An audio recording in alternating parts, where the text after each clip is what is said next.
नमस्कार। आप यहाँ देख सकते हैं, यह जो भव्य मूर्ति है ये आदिगुरु शंकराचार्य जी की मूर्ति है और इसका निर्माण महाकुंभ में किया गया है। महाकुंभ में मध्य प्रदेश शासन द्वारा एकात्म धाम नाम से ये शिविर तैयार किया गया है और यहाँ जब आदि गुरु शंकराचार्य मध्य प्रदेश में आए तब वहाँ ओंकारेश्वर के यहाँ उनके गुरु से भेंट हो गई और वहाँ से ही आदिगुरु शंकराचार्य विश्व विजय के लिए बाहर निकले। उसी यहाँ मध्य प्रदेश शासन द्वारा एकात्म धाम का निर्माण किया गया है और इस एकात्म धाम की प्रतिकृति लगभग 3 एकड़ जमीन पे महाकुंभ में की गई है और यहाँ भी शंकराचार्य जी का जीवन पट यहाँ दिखाया गया है। ये कैसे किया गया है इस वीडियो द्वारा हम समझ के लेंगे। नमस्कार, मेरा नाम स्मृति शर्मा है। मैं मध्य प्रदेश शासन संस्कृति विभाग के एकात्म धाम परियोजना में कार्यक्रम अधिकारी के रूप में पदस्थ हूँ।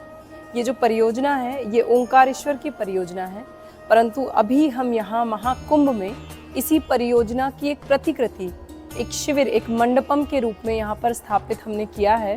गत 10 जनवरी से हम यहाँ पर हैं और हमने कई बहुत अद्भुत अनुभव यहाँ पर किए हुए हैं, जिसमें स्वामी अवधेशानंद गिरी जी, शास्त्रार्थ सभा श्री शंकराचार्य जी, विधुशेखर भारती जी जो सन्निधानम हैं वो यहाँ पर थे। तो हमने कुंभ का जो मूल स्वरूप है, जो उसके पुनरुद्धारक हैं, जिनका नाम आदि शंकराचार्य है, उन्हीं आदि शंकराचार्य की जितने भी अवदान, जितने भी योगदान रहे हैं, उन योगदानों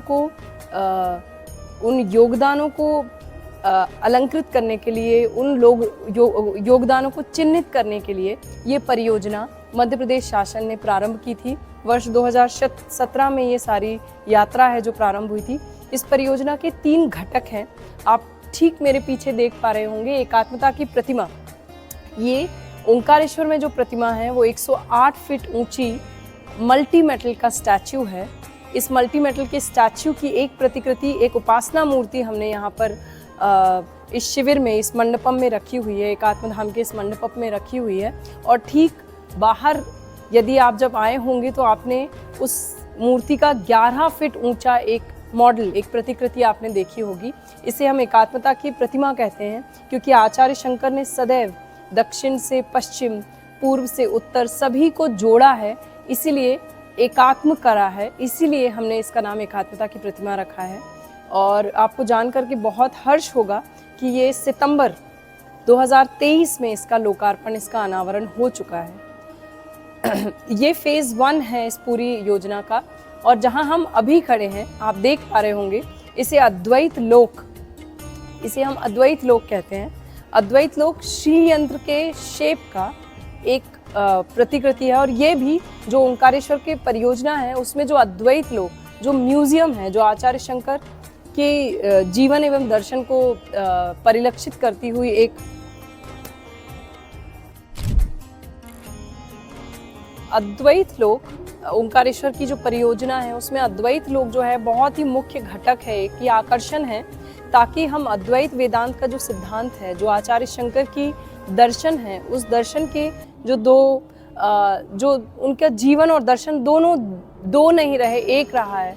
तो उनका जीवन भी एकात्म था और उनका दर्शन भी एकात्म और अद्वैत वेदांत था। उसी को कैसे हम युवाओं और बच्चों या सभी आयु वर्गों के लोगों तक बहुत ही प्रभावी रूप से पहुंचा सकते हैं, उसका एक माध्यम अद्वैत लोक है। एक म्यूजियम जो वर्चुअल रियलिटी, आर्टिफिशियल इंटेलिजेंस के माध्यम से इसको प्रदर्शित करेगा। और आप जैसा कि देख पा रहे होंगे मेरे आसपास जो पेंटिंग्स लगी हैं, वो पेंटिंग्स भी एग्जीबिशन की एरिया के मुख्य आकर्षण होंगे। हमने भारत की लगभग 10 विभिन्न शैलियों, जो पेंटिंग्स की 10 विभिन्न शैली हैं, जैसे आचार्य ने सभी को एक किया, वैसे ही पूरे राष्ट्र की जितनी भी विभिन्न शैलियां हैं चित्रकलाओं की, उनको हमने एकात्म करने का यहाँ पर प्रयास किया है। इस पूरी परियोजना में technology, art, history, heritage, culture, इन सभी को एक साथ लाने का हमारा प्रयास है।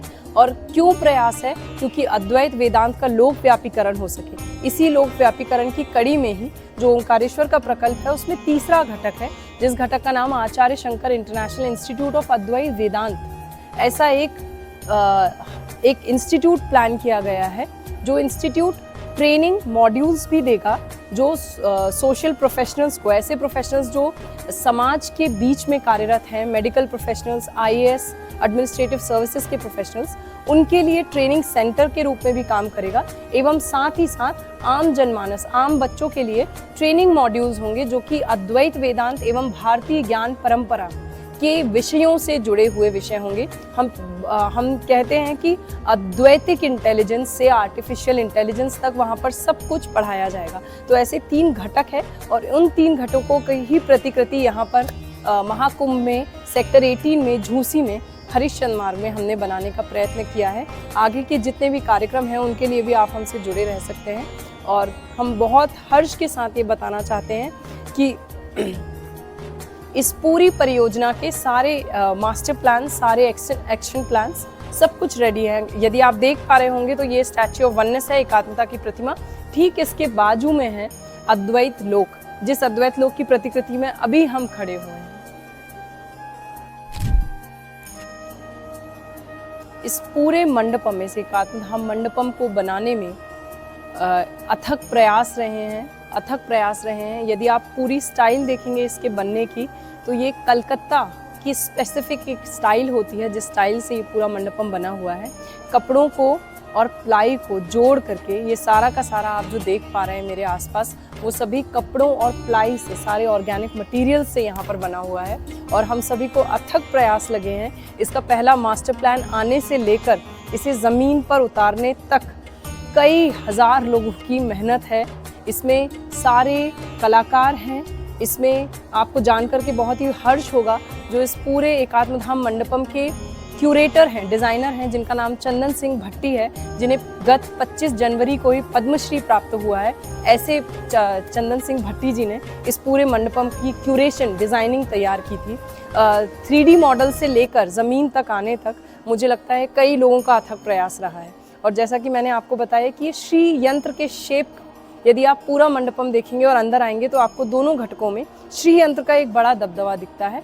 इसीलिए क्योंकि आचार्य शंकर जो हैं उन्होंने श्री विद्या की उपासना की, और कहीं ना कहीं ललिता, शारदा जो ज्ञान की देवी हैं, जो आर्ट की देवी हैं, वो श्री पर विराज करती हैं। इसलिए हमने ये पूरा जो मंडपम है, आप देखेंगे कि वो श्री यंत्र के शेप में है। और श्री यंत्र हमारी सारी डिज़ाइनिंग्स में हमेशा आता है।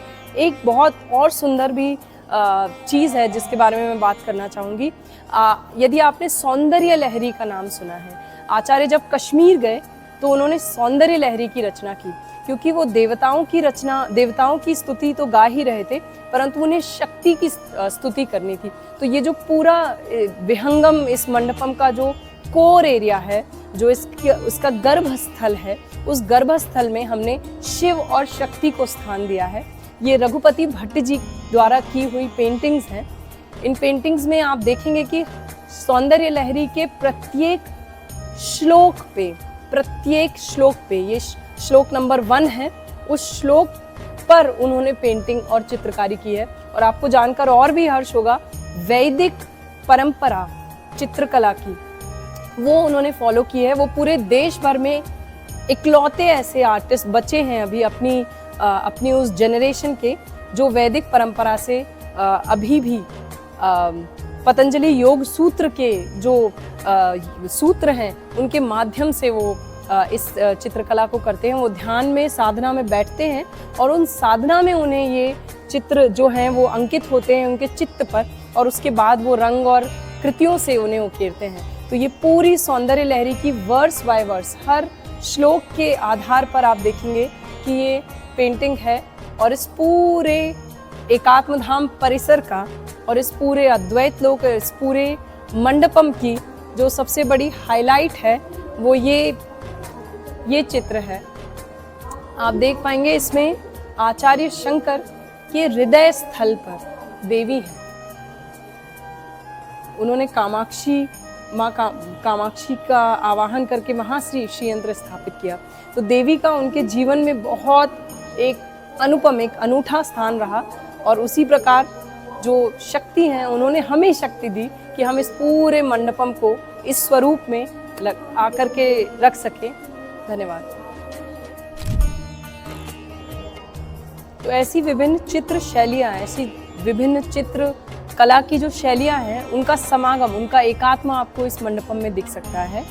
और एक और बहुत खास बात है, जो स्टैच्यू ऑफ वननेस है, जो एकात्मता की प्रतिमा है, जिसकी प्रतिकृति आपने देखी, उस प्रतिकृति का जो कॉन्सेप्ट स्केच है, उस कॉन्सेप्ट स्केच के बनने के पीछे भी एक बहुत सुंदर आध्यात्मिक एक अनुभव है। श्री वासुदेव कामत जी हैं, जो इस पूरे देश के बहुत ही जाने माने कलाकार हैं, जिन्हें अभी अभी पद्मश्री से नवाजा गया है इसी जनवरी में। उन्होंने जब ये कॉन्सेप्ट स्केच बनाया था तो लगभग 1.5 वर्ष तक उन्होंने अपने आप को साधना में लीन किया, क्योंकि आदि शंकराचार्य जी की कोई फोटो नहीं थी, कोई पेंटिंग नहीं थी इससे पहले। राजा रवि वर्मा से पहले किसी ने उन्हें कभी भी चित्रों में नहीं उकेरा था। तो उन्होंने कई कई ग्रंथ पढ़े, कई कई जगह वर्णन पढ़ा, उनकी बायोग्राफीज पढ़ी, और उन बायोग्राफी और उन वर्णनों और उन सारे लिटरेचर को पढ़ने के बाद उन्होंने तब आचार्य की जो है पहली कॉन्सेप्ट नोट बनाई थी, पहली कॉन्सेप्ट पिक्चर बनाई थी। वो बनाने वाले थे श्री वासुदेव कामत जी। और उस पहले चित्र के आधार पर स्टैच्यू ऑफ वननेस जो है, जो ओंकारेश्वर में स्टैच्यू ऑफ वननेस है, उस पहले चित्र के आधार पर स्टैच्यू ऑफ वननेस बना हुआ है। तो इस पूरे प्रकल्प में जो स्टैच्यू ऑफ वननेस के कॉन्सेप्ट आर्टिस्ट रहे हैं, वो हैं श्री वासुदेव कामत जी, और जो इसके स्कल्पचर रहे हैं, उनका नाम है श्री भगवान रामपुरे जी। तो उन्होंने इस पूरे प्रकल्प के इस चित्र शैली को हम तक पहुंचाया है।